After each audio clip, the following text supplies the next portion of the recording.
This is the story of a small book of snapshots called Album Prints that I sent to my mother in 1964 in the spring. I was at a junior seminary, a seminary high school for young Catholic boys, and I tried to write home to my mother periodically. I think this is the only time I sent pictures.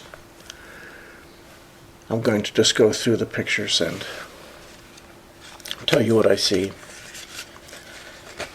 The first one is a picture of the playing fields. The first building behind you see is the gymnasium and classroom, and in the distance you can see the mansion that the priest lived in. We were playing soccer here. We were playing soccer at the moment that we discovered that JFK had been shot. The next boy in these pictures is labeled Tony Dershak. He was our prefect in study hall. That means he was the student in charge of maintaining order. You can see he looks like he would be good at doing that. The next picture is a picture of me. I am 13 years old there. I went to the seminary very, very thin, and the cooking by the French nuns and the fact that we were away from home and a little homesick, I think it all combined to make me kind of pudgy for a 13-year-old boy. The next picture is a picture of Bobby Lee Kearns from Wheeling, West Virginia, and Bill Wire from Cleveland.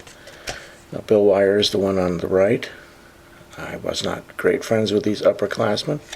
Bill Wire taught me how to, or he tried to teach me how to fix pocket watches.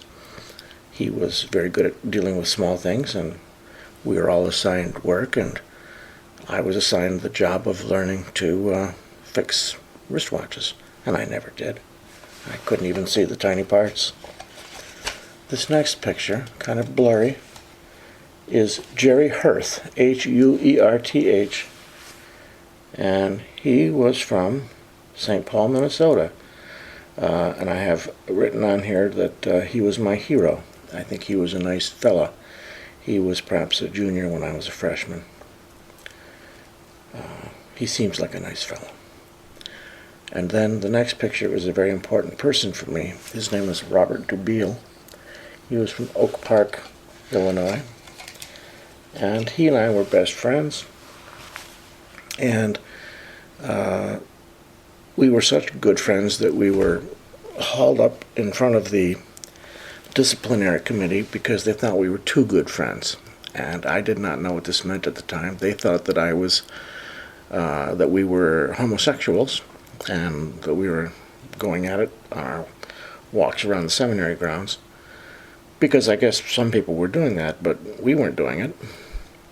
I contacted Robert decades later in the 1990s, and we had a couple of exchanges during the early days of email. He found out that I had written a novel about that year, and that he was a figure in it, and I think he didn't like it. I sent him the novel, and I think he didn't care for it. And he almost became a priest. He told me that he was indeed gay, and that a lot of the boys at the seminary were. I was very young. I had no idea. But that at the last minute, at the 11th hour, he decided not to go forward and become a priest. And instead he became a kind of a charismatic New Age healing person who spent time in Russia healing people through a kind of Catholic magic. More than that, I don't know. He sent me an interesting book about how to be a shaman. He wrote it, and I haven't read it in years, but I thought it was pretty good, and I was proud of him for going on to great things. And the next picture is Father King. He was our algebra teacher. I scarcely remember him. He never beat me up or did anything to stand out in my mind.